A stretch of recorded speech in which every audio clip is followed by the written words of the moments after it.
Hər dəfə buradan keçəndə qarpızlı qaqaşımdan qarpız alıram. Bu dəfə də dedim maraqlı bir dənə hədiyyə eləyəcəm. Ona xeyri yoxdur.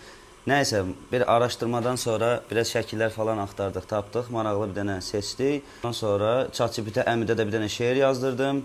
Sağ olsun maraqlı bir qafiyəli bir söz dedi. Artıq geyimimiz hazırdır. Gedirik onu sahibinə verməyə. Gedə görə bəyənəcək. Mən özüm də qarpız rəngində geymişim. Maraqlı. Xoşum gəlmir, birdən zat deyəcəm artıq çəkməkdən. Maraqlıdır. Super. Qaqam oturub orada. Nə tərsən? Nə var, nə yox? Nə qəşəng saqqal eləmişsən özünə elə? Saqqal bu. Nədir o elə? Hə, qarpızlı köynək. Baxarsan, orada qəşəng şey də var. Nə deyirlər ona? Yassı, şəkli zad da var. Aç bax gör nə tərdir. Mənə çox maraqlıdır. Sən mənə demədin amma bu saqqalın sirrini. Nə sürtmüsən, nə ora? Özü belə nə tər səliqəli də sürtür. Bir dənə sən can baxın. Bax, qarpıza gəl qarpıza, dadı düşər yadımıza.